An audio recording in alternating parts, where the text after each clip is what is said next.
Vous êtes sur Radio Prague International, à l'écoute du programme francophone diffusé depuis la capitale tchèque.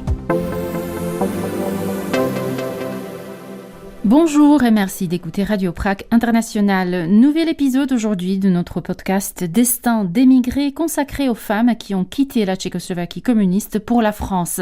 On écoute le récit de Jiřina Rodolf, installée à Paris, et devenue, après la révolution de velours, l'une des interprètes les plus demandées par les délégations politiques tchèques lors de leur visite en France. Jiřina Rodolf est au micro de Marie Sikorova.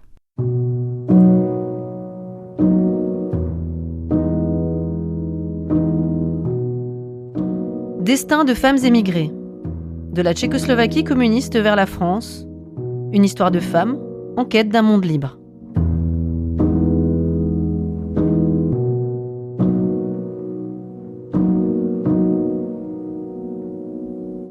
Mon prénom est Jiřina, mon nom est Rodolphe, c'est mon nom de femme mariée, et mon nom de jeune fille est Šámalová.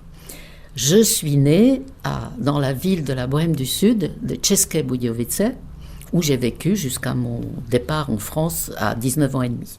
Je suis née dans une famille où nous étions 3 enfants, ma sœur aînée qui s'appelait Eva, qui malheureusement n'est plus de ce monde, et mon frère plus jeune qui s'appelle Vladimir. Je suis née en 1946, donc c'était juste après la fin de la guerre. Et j'ai entendu souvent dire mes parents que c'était la plus belle année de leur vie, car la guerre venait d'être terminée.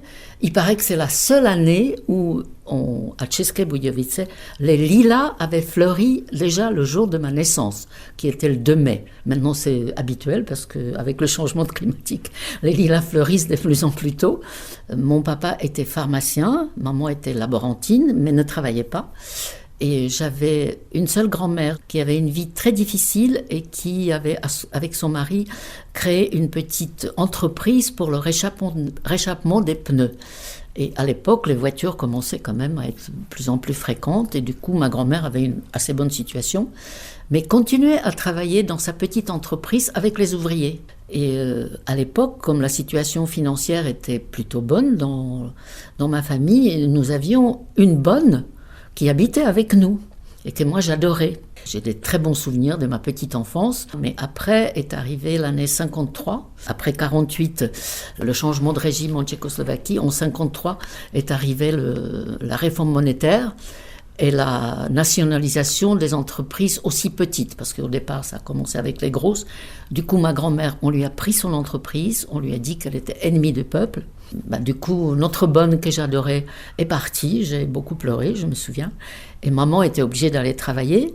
Plus de bonne à la maison, maman qui va travailler, donc j'étais en charge de mon frère plus jeune pour l'amener à l'école, le ramener de l'école. Je me souviens très bien plusieurs journées où mes parents se sont dit maintenant c'est comme ça, on va gagner très peu, on n'a plus grand chose, et ils se sont partagés les tâches domestiques. J'aimais bien travailler à l'école, j'avais des bonnes notes, j'étais plutôt sage, je lisais beaucoup, je me rappelle, mes cadeaux de Noël c'était toujours plein de livres, surtout des Jules Verne, des Trois Mousquetaires, enfin j'ai lu toute cette littérature du pays qui était après mon pays d'adoption. Après, je suis allée au lycée et là, ça se compliquait un petit peu parce que il fallait rentrer dans l'organisation des pionniers. J'épousais pas cette philosophie-là. Mes parents nous parlaient pas beaucoup de politique à la maison. Le peu qu'ils nous ont parlé, c'était on vit dans un pays qu'on aime. Le régime, on n'est pas d'accord avec, mais il faut s'accommoder parce qu'il faut bien vivre. On vivait pas très loin d'Autriche. Ma ville natale, České Budějovice, se trouve, je crois, à 40 km de la frontière autrichienne. Mes parents parlaient allemand couramment tous les deux. Et du coup, on n'écoutait pratiquement jamais radio tchécoslovaque ou Prague, sauf pour la musique ou pour des émissions culturelles. Mais sinon, les infos, mes parents écoutaient toujours Radio Vienne. Mais c'était toujours, surtout, fermez les fenêtres et surtout, ne dites pas à l'école ce que vous avez entendu à la maison. Et après, mon lycée, j'ai passé mon bac. Et puis après, quoi faire ? Alors, dans le régime qui était en Tchécoslovaquie à l'époque, l'entrée à l'université se faisait avec un examen d'entrée. On ne pouvait pas s'inscrire comme on le fait, par exemple, en France. Et moi, je m'étais mise en tête, parce que mes parents aimaient beaucoup la peinture, la musique, et je m'étais mise en tête que je voudrais étudier l'histoire de l'art. Bon, ce qui à l'époque communiste n'était quand même pas quelque chose de très productif. En plus, c'est quelque chose qui échappait un peu à toute idéologie. Et je me souviens qu'à l'époque où j'ai eu mon bac, on prenait une année scolaire, représentait 5 élèves, 5 étudiants. Donc j'étais sûre que je ne serais pas prise. Et pour cette raison, et parce que aussi ça me plaisait, je me suis trouvé on dirait aujourd'hui un petit job d'été, d'être guide dans un musée qui se trouve pas loin de ma ville natale, sur le site d'un magnifique château qui ressemble à un gros gâteau en crème chantilly, qui s'appelle Hluboká nad Vltavou, où il y avait une sorte de musée, où il y avait surtout des sculptures et d'art gothique médiéval. Donc je faisais guide parce que, j'ai oublié de dire, qu'à l'école j'apprenais l'anglais. Donc je parlais plutôt bien anglais. Du coup ils m'ont prise et ça me plaisait beaucoup ce travail-là. Un jour arrive dans ce musée de Hluboká un Français avec un copain. Et ils exigeaient, ils demandaient, mais avec beaucoup d'insistance, un guide en français. Et il n'y avait évidemment pas de guide en français. Alors on leur a dit, écoutez, si vous voulez, on a quelqu'un qui peut vous guider en anglais. Et donc me voilà arrivé comme le guide en anglais. Alors je vois ces 2 messieurs, dont l'un est devenu mon mari plus tard. Et j'étais très, pas fière, mais quand même, j'ai tout de suite compris que je parlais beaucoup mieux anglais que les 2 messieurs, donc j'étais très, très à l'aise. Ça me paraît aujourd'hui absolument impossible, ce que j'ai pu faire à mes parents. J'ai dit à ces 2 messieurs, écoutez, ma maman parle français, et elle n'a jamais l'occasion de parler français, donc je vous invite à la maison. Et j'ai amené à mes parents, le soir, 2 Français à la maison, alors qu'ils s'y attendaient pas du tout. En plus, je crois que c'était le jour de lessive ou quelque chose comme ça. C'était pas du tout prévu, mais ils ont parlé en français, on s'est échangé nos adresses, et ce monsieur est revenu me voir après. Je répète, on est quand même inconscient quand on a 18-19 ans. J'ai vu mon futur mari pendant 1 année après, 3 fois. Il est venu me voir en Tchécoslovaquie 3 fois. Et j'étais toute contente, et nous parlions anglais.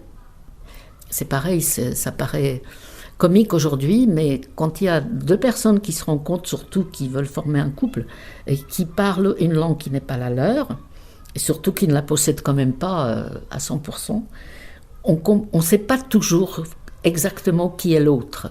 Et on le découvre plus tard, avec certaines surprises, ce qui m'est arrivé. Mais bon, à l'époque, ça marchait. Et aussi, pour la petite histoire, mon mari avait dit à mes parents qu'il aimerait bien m'épouser, mais qu'il ne sait pas si je me plairais en France. Donc il leur a proposé de m'inviter à passer des vacances en France, et si ça me plaît, il m'épouse et je reste, et si ça ne me plaît pas, je rentre à la maison et tout est fini. Et moi ça me paraissait complètement normal. Mes pauvres parents sont partis faire un grand tour, je me rappelle, le soir, pendant 2-3 heures. Et finalement, au bout de quelques jours, ils ont dit oui. Maintenant, à mon âge, je me pose la question. Parce que je ruais un peu dans les brancards quand j'étais adolescente. Donc, est-ce qu'ils avaient un peu envie de se débarrasser de moi ? J'espère que non. Je pense qu'ils se disaient que j'aurais peut-être une meilleure vie dans un régime différent. Et en France, et la génération de mes parents, qui était un peu cultivée et qui parlait le français, admirait la France vraiment sans borne. Donc finalement, je suis allée en France en vacances. J'étais totalement émerveillée parce que c'était vraiment avant déjà le printemps de Prague, donc le régime s'assouplissait quand même beaucoup. Et j'étais donc partie en vacances et mon futur mari m'a montré en premier Paris forcément parce que je suis arrivée en train. Et après, nous sommes partis en Bretagne. Alors vous imaginez une petite oie blanche de České Budějovice qui arrive à la pointe du Rhin avec un soleil, le vent, voir la mer, c'était formidable. Et le beurre salé breton, c'était extraordinaire. Enfin, tout ça m'a beaucoup plu. Et j'ai dit donc que je voulais bien me marier, mais comme ça.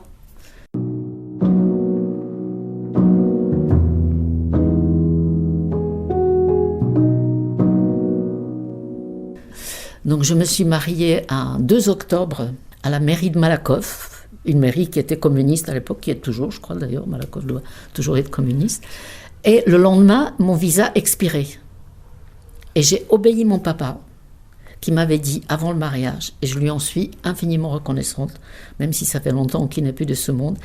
À l'époque, il m'avait dit, si tu veux te marier, et tu ne veux pas entendre raison, bah fais-le, mais débrouille-toi pour que tu puisses revenir dans ton pays. Et du coup, j'ai fait, le lendemain de mon mariage, je suis repartie, parce que mon visa avait expiré. J'ai déposé la demande d'expatriement légal, que j'ai attendu 6 ou 7 mois, grâce à l'intervention des amis français qui connaissaient un député qui était bien placé. Enfin, il y a eu un petit coup de piston quelque part, aujourd'hui je ne me souviens plus très bien quoi.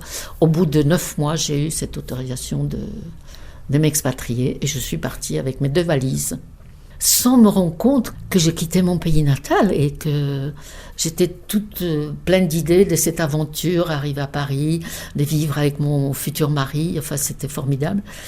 Je suis partie par avion de Prague et l'avion portait le nom de České Budějovice. C'était quand même peut-être un signe. Et du coup, je suis arrivée à Paris un jour et j'attendais déjà notre enfant. Il est né 1 an après notre mariage. Je n'étais pas très à l'aise parce que quand on est toute jeune fille, je ne parlais pas un mot de français. Pas un. À l'époque, les Français, ceux qui parlaient anglais, on pouvait les compter sur les doigts d'une main. Donc, je me promenais dans des rues, et c'est vrai que c'est très difficile. D'abord parce que dans ma famille, je me sentais très bien. Et České Budějovice est une ville quand même de province où, puisque papa, comme il était pharmacien, il travaillait, mais c'était la pharmacie centrale, ça veut dire la pharmacie qui était ouverte jour et nuit. Pratiquement toute la ville connaissait mon père parce que forcément tout le monde passe par la pharmacie et tout le monde l'aimait beaucoup parce qu'il était très, très humain et il avait beaucoup d'empathie. Du coup, je venais d'un milieu où j'étais connue, où vraiment j'étais chez moi comme un poisson dans l'eau et j'arrive dans une ville d'abord immense et je connaissais rien. Mes beaux-parents étaient gentils avec moi. Mon mari est fils unique, donc avec ma belle-mère, ça a coincé un petit peu parce que son demi-dieu venait de se marier, mais elle était vraiment gentille avec moi, mon beau-père aussi. Mais au début, j'ai appris le français toute seule. Je ne suis jamais allée suivre des cours. Donc je lisais dans la rue des inscriptions, comme des enfants. Boulangerie, boucherie, j'avais mon petit dictionnaire et c'est comme ça que j'apprenais. Pareil, pour la petite histoire, un jour j'ai lu un panneau où il était marqué « Bail à céder ». Pas de porte. Et c'était un magasin. Alors j'arrive à la maison, je cherche le mot bail, je cherche le mot céder, donc j'ai compris. Et comme c'était un magasin, il était marqué pas de porte. Je me suis dit, mais comment peut-on vendre un magasin s'il n'a pas de porte ? En fait, c'est un terme juridique qui veut dire qu'avec la vente des murs, existe aussi le passage de la rue dans le magasin. Mais j'avais plein d'histoires comme ça parce que j'apprenais vraiment petit à petit. Quand mon fils est né, à la maternité, ce qu'on appelle la salle de travail, je ne comprenais pas encore le français et c'est pas évident. Hein. À l'époque, il n'y avait pas les péridurales, les choses, donc j'ai pas des très bons souvenirs de la naissance de mon premier enfant. Hein. Mais bon, petit à petit, j'habitais un appartement que j'aimais pas du tout, qui se trouvait à Neuilly, certes, dans un beau quartier, mais qui était dans une cour, avec des toilettes turques dans la cour. Alors, quand on est tchèque, on ne sait pas du tout que ça existe, des toilettes turques. Ça me paraissait très bizarre, tout ça. Mais je dois dire que mon mari, sans doute, avait quand même un peu compris que ça serait dur. Et comme j'aimais beaucoup jouer du piano, il m'avait acheté un piano. L'histoire que j'ai vécue, qui était assez difficile, c'est mon mari, quand nous nous sommes connus, mon mari est ingénieur, et il travaillait au centre d'essai en vol à Bretigny-sur-Orge, comme civil, bien que ça soit une institution militaire, et il assistait les pilotes d'essai de l'armée française dans leur vol d'essai pour noter les mesures, etc. Et déjà, quand nous nous sommes mariés, on l'avait prévenu que pour quelqu'un qui a ce métier, épouser quelqu'un qui vient du bloc de l'Est, que ce n'était pas vraiment idéal. Et après, il ne se passait rien. Mais au moment où notre fils est né, et sachant que grâce à mon père, je pouvais retourner voir mes parents et retourner au pays, il a été convoqué et on lui a dit, écoutez, on n'a rien contre vous personnellement, mais étant donné que c'était encore la guerre froide, hein, que votre femme peut retourner au-delà derrière le rideau de fer avec votre enfant, il se pourrait que là-bas, on lui dise, on ne vous laisse pas partir tant que vous ne nous dites pas certaines choses du métier ou du travail de votre mari. Et donc mon mari était licencié. Et moi, j'étais interrogée, ça je me souviens très très bien, place Beauvau, au ministère de l'Intérieur français, pendant toute une journée, par 2 policiers, en civil, bien sûr, qui avaient un dossier sur moi et qui savaient tout sur moi. Sauf une erreur, et ils m'ont lâché après. Et ils m'ont dit à la fin, écoutez, voilà, vous apprendrez le français, et vous savez, nous avons besoin des gens comme vous, est-ce que vous ne voudriez pas, après, travailler pour nous ? Et heureusement que j'ai la présence d'esprit, je pense que c'était toujours mon papa qui était un peu dans mon crâne, j'ai dit non.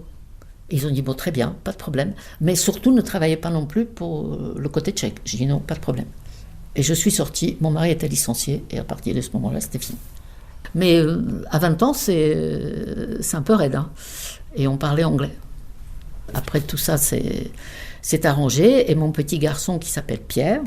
Après, j'ai eu une petite fille qui s'appelle Élise, ma fille, et qui malheureusement a été déjà gravement malade à la naissance. Vous imaginez, vous avez 22 ans et quelques, et votre bébé, on l'amène en ambulance escorté de motards, hein. C'était quand même assez difficile. Et donc, j'ai vécu dans ma jeunesse quand même des choses quand même très très lourdes, hein.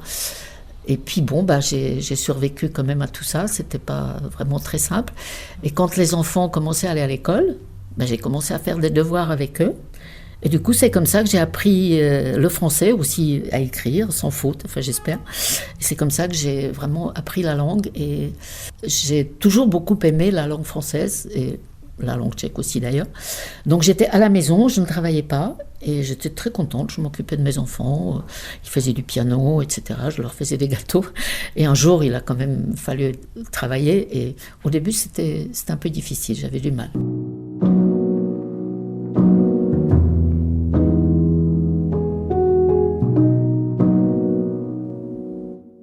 Je dois dire que c'est difficile de venir dans un pays, et surtout à l'époque, personne ne savait ce qu'était la Tchécoslovaquie en fait, où elle se trouvait. Maintenant, c'est peut-être pas encore quelquefois évident, mais quand même. Alors, à chaque fois, on me disait « Ah oui, c'est Tito, votre président. Ah, c'est bien. » Alors, je disais « Non, pas complètement ça. » Et on a d'autres coutumes, on a un autre humour. Hein, on se comprend mieux avec des choses, mais je me dis que peut-être quelque part, le fait que je n'étais pas allée au cours ou quelque chose, j'ai appris le français vraiment comme un enfant. Je l'ai approprié, si vous voulez, je le sens vraiment. Et c'est peut-être une bonne chose pour mon français. Et il y a aussi une chose qui est pour les émotions. Je suis très très attachée à mon pays natal, presque trop je dirais, peut-être aussi parce que c'est la Bohème du Sud qui est quand même une très jolie région. Et du coup, il m'a fallu très longtemps pour devenir un peu objectif, et encore, est-ce qu'on est vraiment quelquefois objectif, entre les deux pays. Parce qu'il suffisait que quelqu'un dise quelque chose sur la Tchécoslovaquie, et je montais sur mes ergots, jusqu'à un moment où je suis peut-être moitié-moitié. Avant, j'étais vraiment... Je me sentais tellement tchèque, et j'étais vraiment malheureuse d'être... je me suis arrachée toute seule, hein, je ne peux pas dire que j'étais arrachée, mais de vivre ici, que pendant les premières années de mon séjour en France, je me souviens, je n'étais pas très gentille avec mes parents. Parce que je crois que si je continuais à être vraiment pleine d'affection, etc., j'aurais pleuré et je serais restée. C'était le prix de m'émanciper ou de devenir adulte. Il faut l'avoir de 2 points de vue quant à ma vie en France. En 68, au mois de mai, en France, il y avait déjà le mai 68, qui était la révolte des étudiantes, suivie après les grandes grèves, etc. Et c'était juste le moment où, juste avant que cette révolte prenne vie, mon mari et moi avions décidé que nous allions confier pour un mois notre fils, qui avait 1 an et bientôt 2 ans, à ma maman pour qu'elle l'amène en Tchécoslovaquie, que mes parents profitent un petit peu aussi de leur petit-fils. Et du coup, maman est partie. Là-dessus est arrivé mai 68, des grandes grèves. Donc déjà, je me promenais à travers Paris sans le petit enfant, où il y avait des amoncellements de détritus avec des rats qui se baladaient au milieu. On ne pouvait pas aller boulevard Saint-Michel, pas trop, parce qu'on savait qu'il y avait quand même des frictions assez importantes, où on arrachait des pavés, etc. Et on ne pouvait absolument pas communiquer avec ma famille tchèque, puisque les postes étaient fermés, il y avait grève, etc. Donc on ne savait pas déjà quand on allait récupérer notre enfant. Donc c'était déjà un tout petit peu, ça commençait pas très bien. Et moi, c'était l'année où j'attendais mon deuxième enfant, qui était ma fille Élise. Et le 21 août 1968, mon mari et moi étions en vacances en Auvergne, où je découvrais les magnifiques églises romanes françaises qui, pour une Tchèque, sont quelque chose d'absolument étonnant et grandiose. Et je me souviens très bien que nous avions une voiture qui était une Ami 6, une voiture Citroën assez bizarre, de forme assez bizarre. Et mon mari était dans l'église Saint-Nectaire, dans la petite ville de Saint-Nectaire, où il faisait des photos. Et moi, j'ai dit que j'étais un peu fatiguée. Je suis rentrée dans la voiture et j'ai mis la radio. Et là, mes vacances ont pris fin. Parce qu'à ce moment où j'ai mis la radio, c'était la panique complète, même à la radio, où on annonçait ce qui s'est passé à Prague, enfin en Tchécoslovaquie, dans la nuit du 20 au 21 août, où les armées du pacte de Varsovie ont débarqué. Et là, pour moi, c'était une horreur, parce que le téléphone, à l'époque, c'était très difficile. En plus, on ne pouvait pas avoir la communication, parce que c'était difficile à établir, à cause de ces événements. Donc j'ai vécu dans une grande crainte déjà pour ma famille, je ne savais pas du tout ce qui se passait. Et nous sommes donc rentrés vite à Paris. Et moi j'étais vraiment, vous imaginez, c'était vraiment l'angoisse. Et par contre, je dois dire que nos amis français étaient vraiment très bien, puisque je recevais à l'époque on avait déjà le téléphone, je recevais des coups de téléphone et j'ai reçu même des petits mots en disant on est avec vous, on pense à vous, c'est terrible ce qui se passe, etc. Et c'est comme ça mais j'étais déjà en France et je peux dire que depuis, et surtout en prenant de l'âge, mon pays me manque de plus en plus, et cette période, j'aurais voulu la vivre là-bas. Même si c'était dur, ça me manque quelque part. Mais vraiment, sérieusement, de ne pas avoir vécu cette période quand même très, très dure avec mon peuple.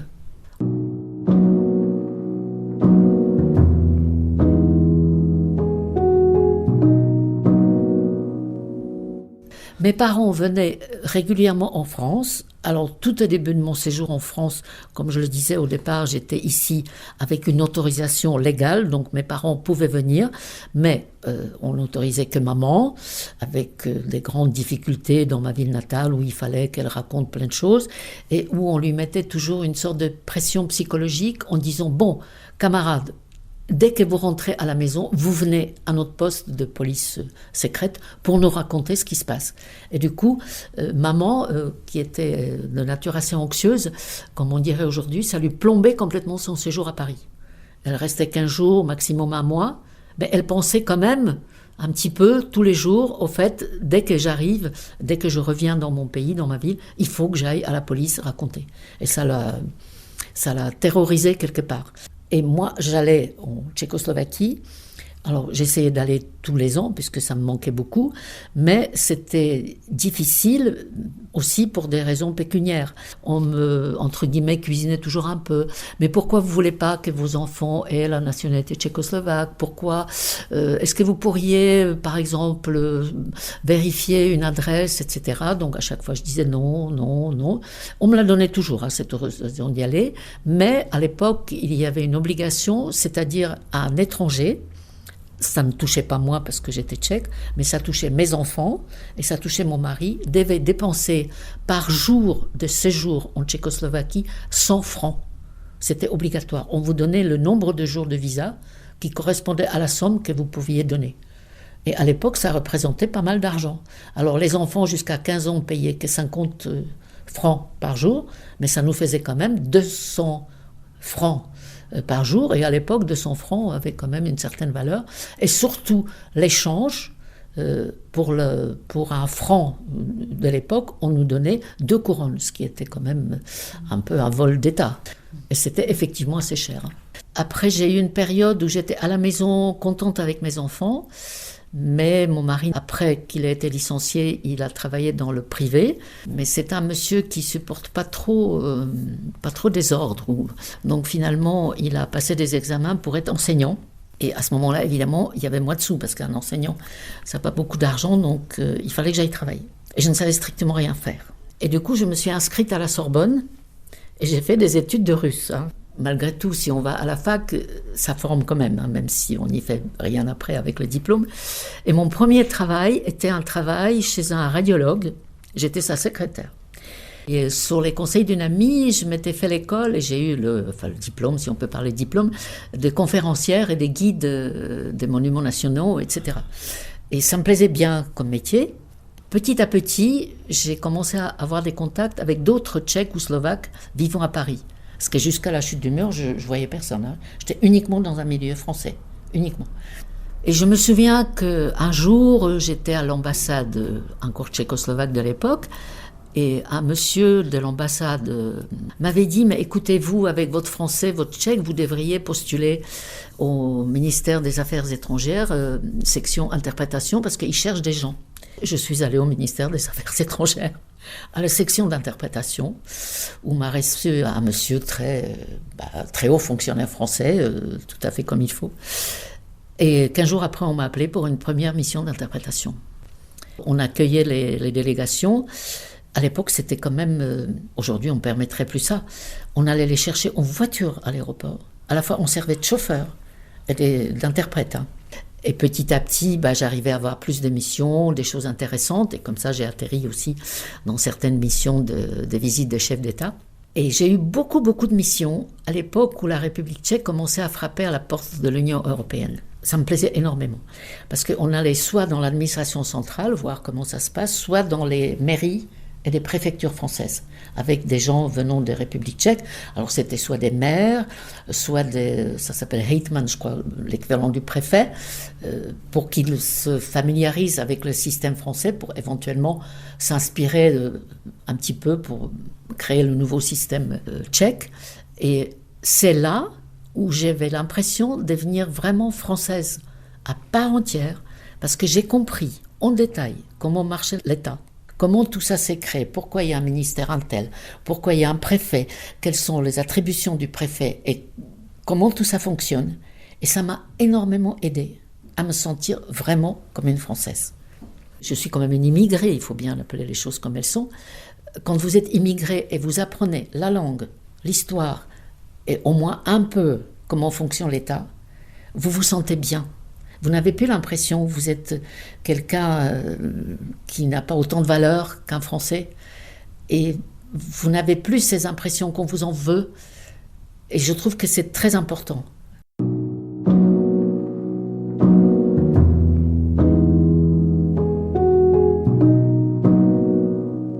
C'était Jiřina Rodolf, interprète tchèque en France dans la série Destin d'émigrés. Ce podcast est produit par Radio Prague International. Magdalena Hrozinková vous remercie de l'avoir suivi. À très bientôt de nouveau à l'écoute de nos émissions. Naslyšenou.